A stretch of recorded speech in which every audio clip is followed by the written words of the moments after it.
Hey folks, my name's Corb Lund. Welcome to my kitchen. Today's a special day. I've been looking forward to this for a long time. I have a brand new record coming out called Agricultural Tragic, and it comes out in June on the 26th. One of the songs on the record that's been getting the most attention is called the Grizzly Bear Blues. And I live in Alberta, and if you don't know where that is, it's just north of Montana, in the western part of Canada.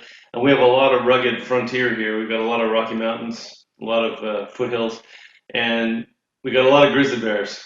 And I imagine some places of the world, I've said this before, but some places of the world, maybe it's sharks that get talked about late at night, or cobras, or I don't know, black widow spiders. But around Alberta, it's grizzly bears all the time. There's cougars too, but for some reason, grizzly bears get all the press, and they soak up most of the late night whiskey-fueled campfire real estate.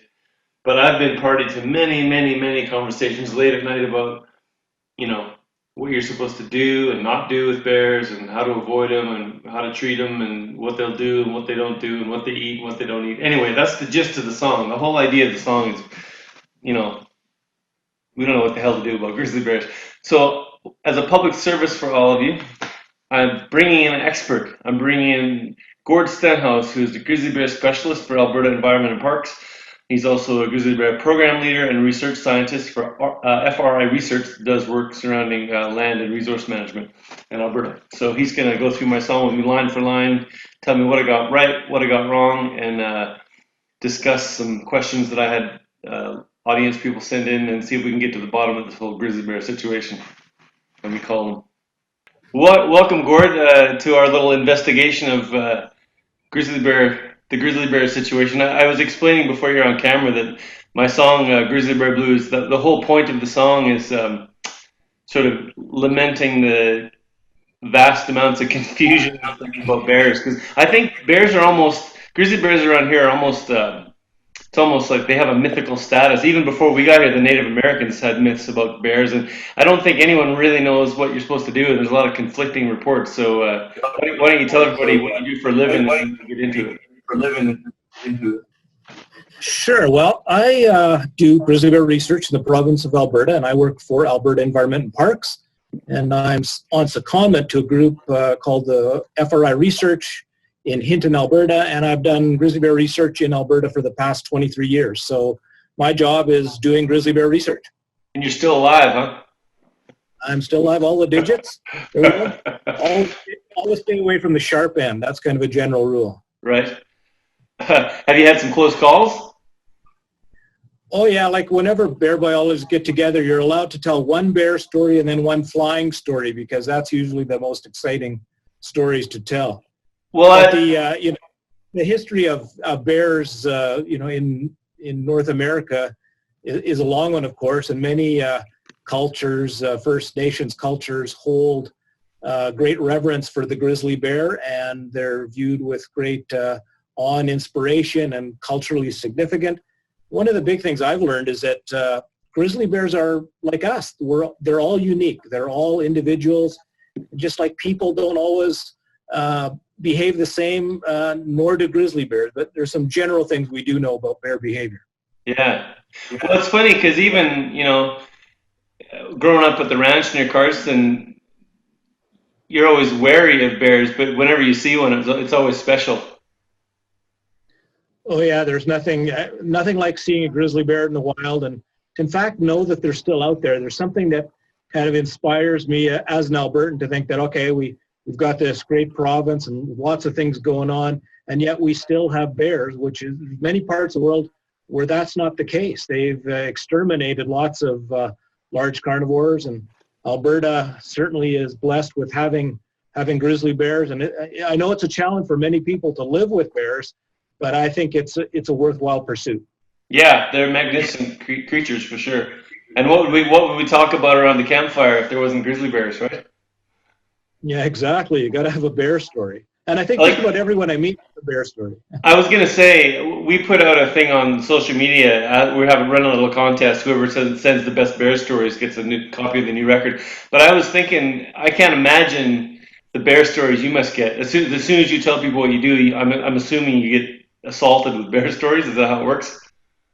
Yeah, it's one of those things. If you go into a bar, you really want to tell people you're a chartered accountant or something. You don't want to tell them you work on grizzly bears because you'll spend the next few hours listening to bear stories. And of course, if you're a bear researcher, there's many other experts out there, and Right. you tend to meet them all. I figured the best way to do this might be for me just to go through this song line by line, and we can take each stanza, and you can tell me what's right and what's wrong, and tell me if you have any input on what I'm talking about. So You the bet. first line is, should I run or should I stand? It's an old debate because sometimes it's a bluff charge and then sometimes it ain't. So tell us about Oh, running or not running.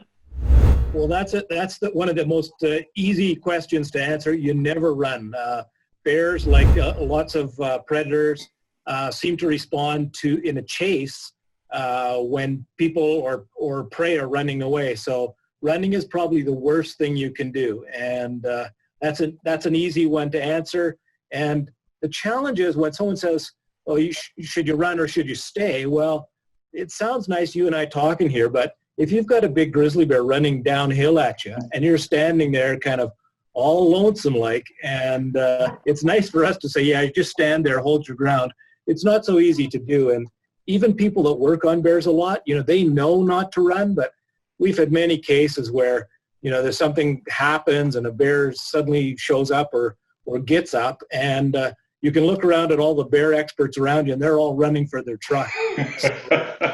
Explain to people what a bluff charge is, and maybe after that, what would you guess if a bear is coming at you, what percentage of the time is it a bluff? Would you guess? Oh, sure. Well, bluff charge is really, bears communicate. They communicate with other bears, of course, and they try to communicate with us. Often we don't understand what they're trying to tell us. And one of the things that they use to communicate is a bluff charge. And a bluff charge is basically when a bear runs at you and then stops short. And when I say stop short, that could be 5 feet, 15 feet, 20 feet. But when they don't hit you, it's a bluff charge. When they knock you down, it's no longer a bluff charge. It's a real thing. So, and there is no percentages. There's no mostly it's going to be bluff charge. They're basic. When a bear bluff charges you, they're warning you that they don't want you around. They'd like you to leave. And they communicate lots of different ways. Bluff charge is one way, but also they might walk towards you and they'll have really stiff legs, like kind of trying to look big and tough, which they are, of course. And that's another way they communicate. And they also do something called jaw popping or huffing, where they go a loud exhale. I don't know if I can do this very well, but they'll go. And that's a warning, too, that you're too close. They don't want you around. Back off. And when a bear's running at you, though, it's escalated, to the next level. Now they're upset with you and they want you to leave, but don't run. Okay, noted. I wonder if, in the song, I'm sort of joking around and saying, should I stand or should I run? But with the best course of action, I've heard people say you should just quietly back away. Assuming not running at you, if they're threatening from a distance, you should probably just exit the venue slowly, yeah? Yeah, and often, the best course of action, first of all, there's a couple things you have to decide. Has the bear seen you and is aware of you? If there's a bear up on a hillside and you're riding by on your horse and he might look at you and, he's eating berries and is not bothered, you just keep riding by, it's not too close. But if he starts moving towards you, the best course of action is to move away slowly. If you're on foot, you just back away. You don't stare at the bear. Don't make loud noises. Back away. Often they tell you to do things like talk quietly to the bear, something like, "Hey, bear, just leave it now. Don't worry about me. Enjoy your berries. I'll just move out of here." Just quiet. Yelling and screaming probably would frighten a bear at that stage. So again, move off slowly. Don't run. I'd have to think that they're probably trying to figure out what the hell we're about too, right? Because they're probably just trying to decide if we're a threat or if we're dinner or what, right? Sure, and many people think, when they see a bear standing up on his back legs, that it's getting ready to attack. That's kind of what you'll hear from people. The reality is a bear standing up on his hind legs is trying to figure out who or what you are and maybe trying to get your scent. So that's just a bear trying to figure out who you are. It's not a precursor to a charge in any way. Hmm. I've noticed a couple times I've run into bears. It's very clear when they're aware of you, right? Because they lock right onto you, huh? Yeah, that's very true. And even, in a group situation where a bear is coming at people, we've seen lots of times where a bear will pick on one person, one target. Think of a bear running into a herd of sheep. He'll pick out one animal that he's going to pursue, and he might run by other animals. And it's the same with people. They'll, in a group, they might pick out one person they're going to go after. Can they run downhill and can they climb a tree? And maybe that's just black bears. I can't remember. Let's see. So what about running downhill? That's a myth, right?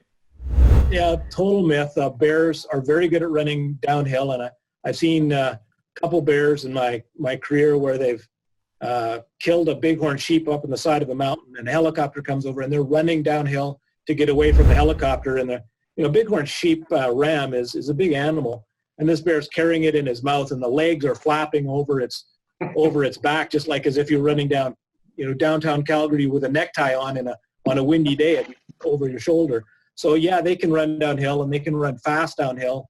And yeah, that's one of the myths that you'll hear around. Yeah. Good to know. And then, what about the tree climbing? One of the things I've heard is that black bears can climb trees, but grizzlies can't. Is that true? No, but basically grizzlies can climb trees. So if you are trying to get away from a bear and there's a tree there and that's your only way to get away, yeah, climb the tree. But remember, if it's easy for you to climb the tree, it will be for the bear too. And bears have been known to climb up, 40 or 50 or 60 feet and pull someone out of a tree, a grizzly bear.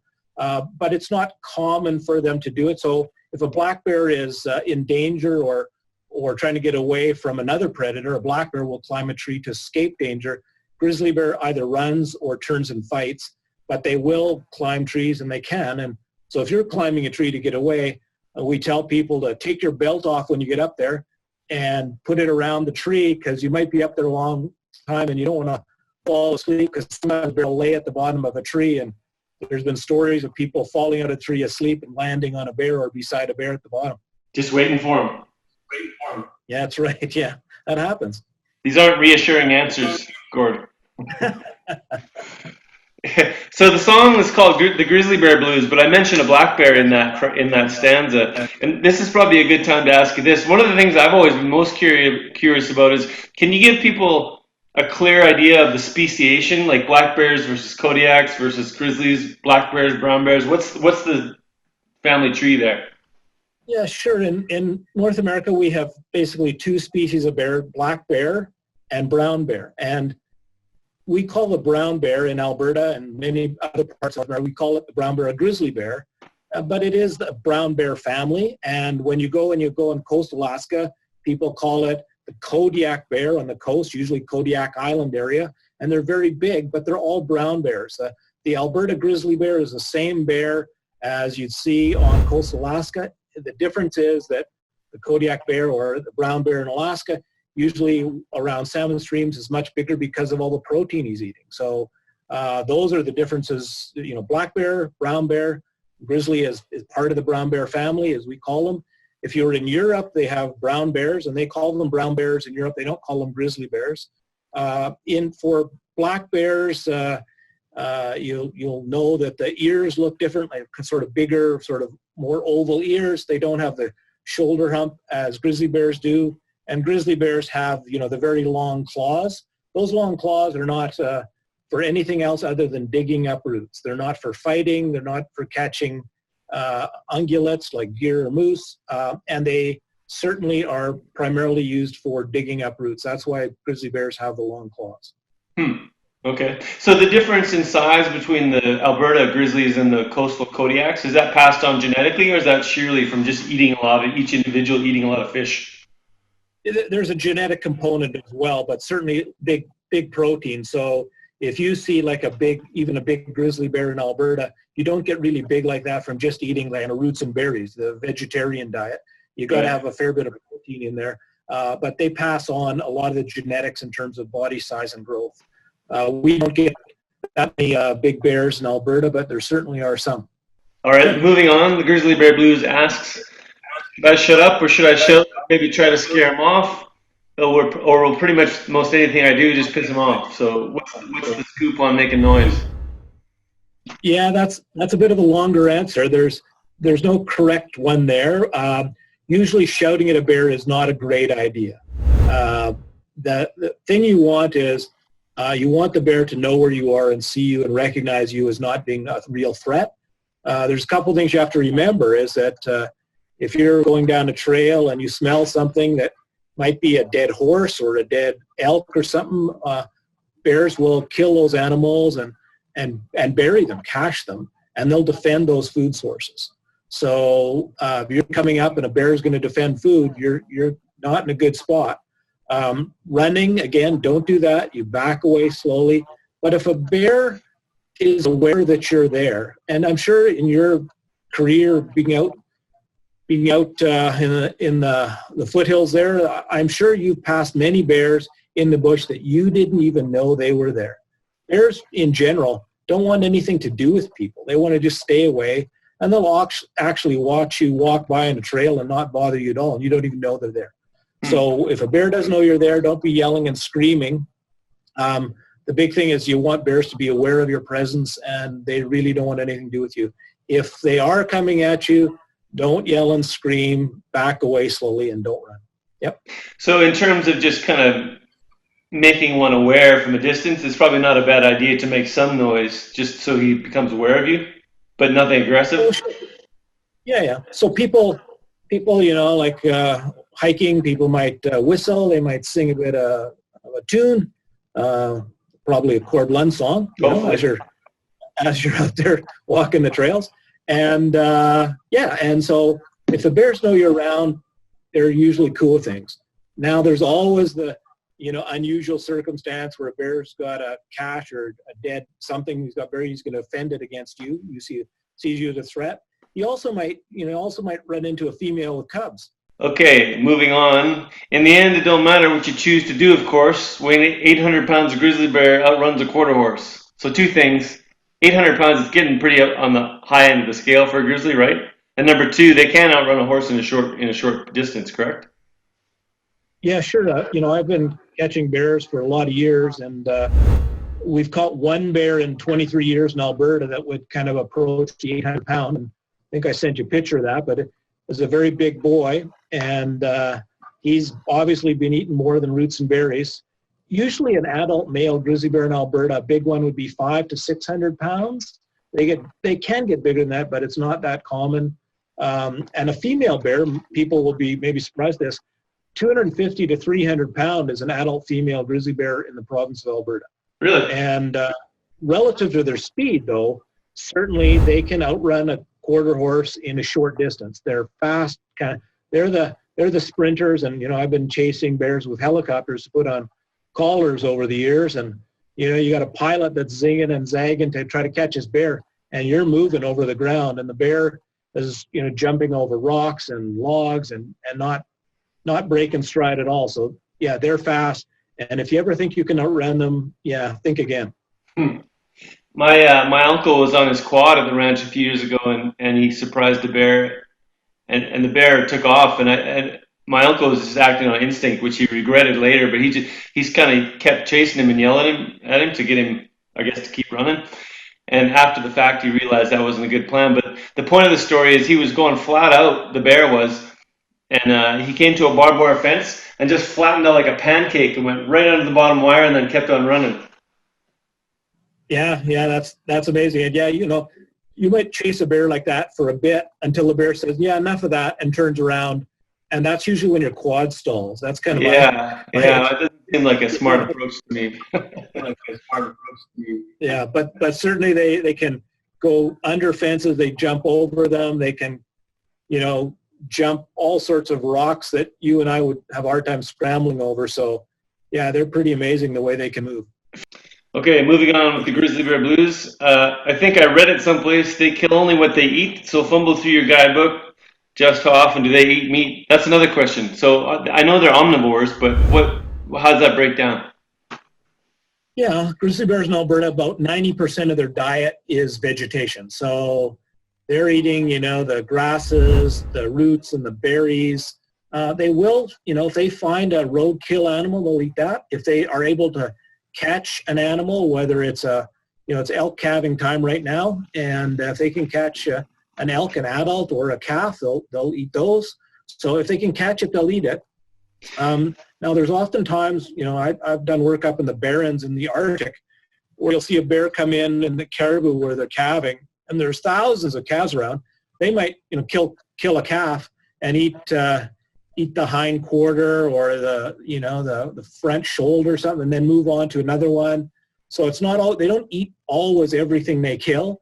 I've also seen bears that go into a chicken coop, and they'll kill all the chickens. They might not eat them all, and I don't know whether that's because they don't like the taste of feathers, but in that chicken coop, think of all those chickens flying to get away and they can't, and it's moving, so the bear's jumping on it and maybe biting it once and it's dead.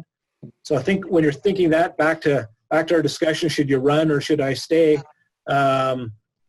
Think of that relative to running.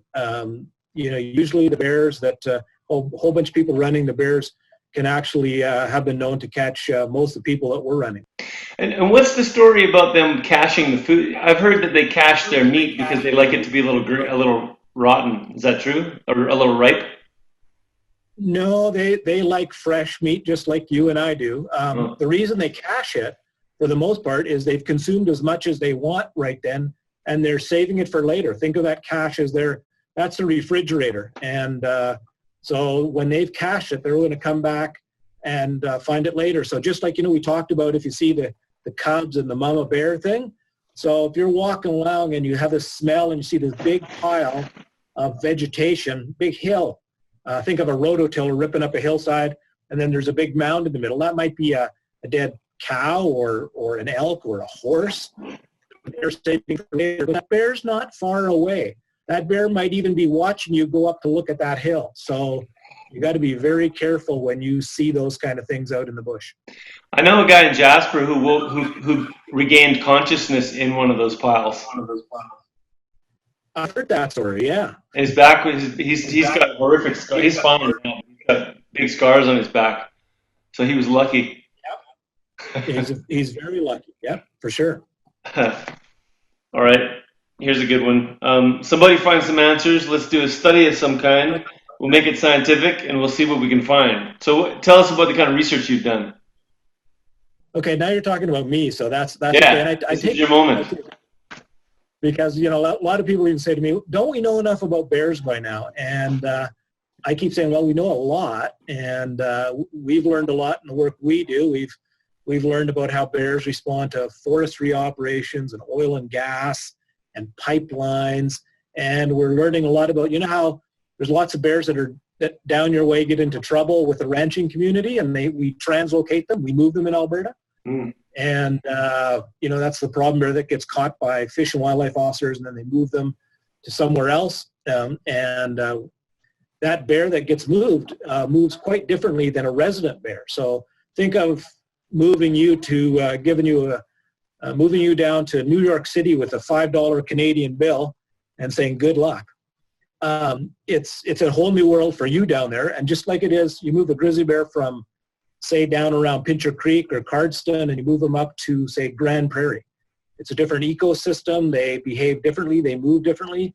They're trying to learn what food is, where to find dens, how to avoid other bears, because there's a social dynamic.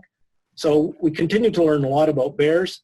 Bears are extremely smart. They'll learn things, and I know there's the ranching community might be eventually listening to this, but when you get a bear family comes in and finds a grain bin or some food that's been left out, oats or whatever for horses, and the bears find that, they're teaching their cubs where to find food, where to set up a home range. And those cubs, just like you and I, we learn where the grocery store is and we'll go back. And that's always a challenge with living in bear country, to try to keep away the attractants and avoid having bears come in and causing problems. We've been putting a lot of pressure on bears for a long time. They say grizzly used to be pretty common on the prairies. We pushed them all up in the mountains now, right?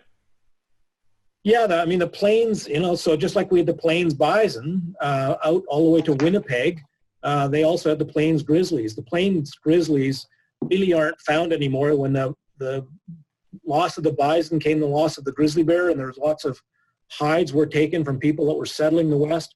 The grizzly bears that we see in Alberta and you know, up into the foothills and in the mountains, those aren't necessarily bears that were pushed from the plains. There's no genetic evidence to suggest they're those same bears. So those bears on the plains are gone. And, you know, there was some talk a few years ago that they should reintroduce the plains grizzly bear. And I'm not sure there's many farmers or ranchers in Saskatchewan or Manitoba that would want to welcome bears back there with open arms. Yeah, I can see a few issues with that. Grizzly bears, when you think of it, you know where Edmonton and Calgary are and Red Deer, you know, you go back in the early 1900s, there were grizzly bears walking down those river valleys, down right along the rivers, right through, you know, it would be right now downtown Calgary or downtown Edmonton. There's grizzly bears down there, but they're not there anymore because our society wouldn't accept them. They're viewed as a major threat for public safety and health, and they were extirpated. So, but the history of our province, they were out there. Yeah. He looks almost friendly with that easy ambling gait, but when he decides it's hungry, it makes me want to hibernate. Which makes me want to ask you about, tell us about the hibernation patterns. Grizzly bears have this unique pattern, so they go into the den in a very orderly way. So it'll be pregnant females will be the first bears to go into dens, then single bears, and then the large adult males. And then in the spring, they come out in the reverse order. So big males come out first, then single bears, and the last ones out are the females with new cubs. The other thing that I find fascinating is that grizzly bear females, they have this built-in system where when they go in the den, if they don't have 20% body fat, they will reabsorb the embryo. They won't have cubs. They don't have enough fat to produce cubs and have milk, so they'll just reabsorb the embryo and not have cubs. So a bear is able to assess its environment. You know, good enough summer, lots of food, good, I'm going to have cubs. A bad year, I'm going to die if I have cubs. If the cubs don't live, they'll try next year. That's wild. That's a really highly developed evolutionary trait to get to that point, eh? And do they go on a feeding binge for a week before that or a month before that, or how does that work? Oh, in the fall, their job is to get fat. So they want to get as much fat as they can, and that can be berries, of course. So we've all heard that old chestnut. You know, you don't outrun the Grizz, you just run your slowest buddy, whoever that guy is. Yeah, that's true. But I you know, there's also stories where a bear's you've had three guys that run, all running in different directions, and the bear's actually gone and knocked them down and put a bite on each one of them, and then returned to the first one. So, you know, it's you know, the age-old run is still the best rule. What about making yourself appear bigger? Is that a thing? Is that real? Yeah, it can be, but it's still like, you know, so think of a bear that's bluff charging and is now standing 10 feet in front of you, making jaw-popping sounds, and the bear is there and he's warning you to get away. You don't want to start saying, "Hey, I'm a big human." You don't want to do open up your chest. I'm bigger than you, because you won't be. And it's best to do the subordinate thing and head down, back up slowly, and say, "Sorry, bear, I didn't mean to bother you. I'll just be leaving now," and back up and don't run. Yeah. We discussed this a little bit earlier, but this is key. That cubby found adorable. He's cute. Yes, I agree. There's only one thing missing, and that's Mama. Where is she? I've seen some tourists pull some pretty dumb stunts when I worked at Waterton when I was a kid. But you don't want to get between females and cubs, because she will defend her young. And I've seen lots of cases of that. Even what you might see as a small bear, if she's got cubs, you don't want to have her view you as a threat, because that's a real bad situation to be in. There's a verse about that later in the song, but I think that's probably, from what I've heard, that's probably the most dangerous situation you can get into with the bears, with babies around, right? Absolutely, you know, and there's always people that will see a cub at the side of the road, whether it's a black bear, grizzly bear, and you know they look cute and cuddly, and they certainly are cute, no question, I can argue that. But they grow up to be big bears. But you also recognize that, you know, 99% of the time, mom is around there. So if you start going up to take a picture or to whatever you're going to do, mom is right there, and that's a real dangerous thing to do. So you see a little cub, be aware of what's around you, and remember, I think your song says, where's mama at? Something like that. And that's exactly it. What you got to watch out for. Yeah, where's mama? We got that 20 miles away. I heard that it happened at the ranch, and just this way. We had a horse dug up a couple times, but it's true that they have really incredible sense of smell, right? Oh yeah, incredible senses of smell. So, we think it's as good as a dog, and a dog's sense of smell is like 200 times better than ours. And they use dogs like now. They're trying to train them to actually see if they can detect COVID-19, and they use dogs to detect cancers, melanomas in cancer patients. But we think grizzly bears' noses are at least as good, maybe even better. And how the distance an animal like a bear will smell something that is food will depend on what it is, how smelly it is, and the wind currents, right? Now I'm all for conservation. I say protect the kids and sink, but this bear doesn't seem endangered. It might be me that goes extinct. Why don't you tell us about the current state of the grizzly bear in North America in terms of the population levels? Yeah, that's the biggest question I always get asked. Whether I'm in a coffee shop or what. In the old days when I could go to a coffee shop, people will say, "So how are the bears doing?" And really, what they're asking is how many there are, and that's kind of how we think of bear management often in North America. In North America, overall, usually bears, the biggest challenge is human-caused mortality, and it's things like poaching, illegal killing of bears. Bears have shown us that they can live with a lot of things that humans do on the landscape, and I always look at it as the bears are sharing their landscape with us. But there's certainly concern relative to bears being able to move around the landscape, lots of roads and their ability to travel and meet up with other bears and produce young. So overall, bears are doing okay. There's still concern in Alberta. They're still listed as threatened. And I'm hopeful that Alberta will continue bears in the long future and long after I hang up my hiking boots. Well, thanks for doing this, Gord. I appreciate it. I won't keep you much longer. I've got a couple of fan questions or audience questions, if you don't mind answering them, kind of rapid fire here. Sure. This is funny. Is this true? If it's brown, lie down. If it's black, fight back. If it's white, good night. Have you heard that? Yeah, that's kind of, and I used to do a lot of work on polar bears too. And polar bears, you can also, they'll check you out, but they're not always, attacking you and all that kind of stuff. So, brown bears, and again, it's one of those things easy to say, if you're really being mauled by a bear, cover the back of your neck with your hands, roll into a fetal position and don't make any noise, right? Well, if a bear's chewing on my arm or my leg or ripping my scalp, I don't think I could be quiet, but it's nice to say. Are polar bears another species as well? Yeah. They're another species of bear, and but polar bears are a marine mammal, so they have a different kind of environment. They live on ice to a large degree and hunt seals, and they'll come and check out anything in their environment, including people. But there's been conflicts and fatalities, but it's not sort of what people think. And since I've worked on both polar bears, black bears, and grizzly bears, I find working on polar bears really nice because there's lots of room around you to look at things. When you're in the middle of a forest with a grizzly bear, you don't know what's around the next tree. So I still like polar bears is a nice environment. And with black bears, yeah, if you're being attacked, the people that have done best are the ones that have fought back.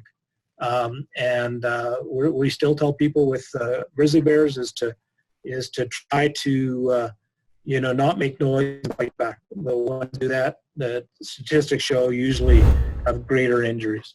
Interesting. My dad worked in the Arctic for a while. He was a veterinarian, and he told me that, it makes sense. They must be mostly carnivores up there because there's not much vegetation, right? Yeah, the different reverse sort of grizzly bears, 99% of a polar bear's diet is meat. And when they're on shore in the ice-free seasons, they will eat some vegetation and maybe the odd duck or goose egg, but that vegetation wouldn't be enough to sustain them throughout the year. They need they need the meat from seals. Dad told me that the Inuit guys. Dad told me that the Inuit guys up there said that polar bears view humans as just a big seal. Yeah, I don't think so. But I mean, you know, that the Inuit that hunt seals, and of course they lie in the ice for hours and waiting for them. I think that's a dangerous thing, because then I could understand why a bear might think that dark thing lying on the white ice might be worth investigating. Here's a question: if you're camping, does hanging your food from a tree really help? Oh, absolutely. Yeah, you don't want, you know, a bear comes in checking things out, and you don't have anything for the bear to get rewarded. So think of it as a reward. So think of you feeding your dog. Now you put your dog dish down the spot every day, and the dog comes back to check it out. So when you go to a camp spot, usually there's people that have been there before you, and they might not have been so good with storing food or garbage, and they might have even left stuff when they left the campsite. The bears come in, found that food, and eaten it. And he comes back and you're there and you have your food available, like not secured anyway. In other words, not hung up in a tree or suspended so the bear can't get it. The bears, if he can't find food, he's going to come by, check it out, and leave. With no food reward, they just leave. Who would win in a fight between a polar bear and a grizzly? It's very WWF, but I don't know. I mean, polar bears are a lot bigger, right? Yeah, polar bears are, you know, so think of it as, you know, the largest polar bear I think I ever caught was 1,800 pounds, right? Wow. So think of that compared to a bear that is maybe 500 or 600 pounds. Yeah, just the sheer size. Yeah, so you can see that the size difference is quite incredible, and look at the length and the height of the skull here. Look at that. And and this is just to give people the idea of the different sizes, and recognize that you know, when I say a adult male bear in Alberta, you know, the 500 to 600 pound range is quite normal, and for a Kodiak bear that would be, you know, 11 to 1,300 pounds, so like double the size. Wow. And the skulls represent that same difference. And that's all from just the protein in the diet from the fish, huh? Yep. Yeah, and there's some, obviously, as you mentioned, there's genetics to it, but yeah, they eat a lot of fish and a lot of protein. And so when you see a big bear, even in Alberta, you know that he or she's got to be eating a fair bit of meat as well. About them bears.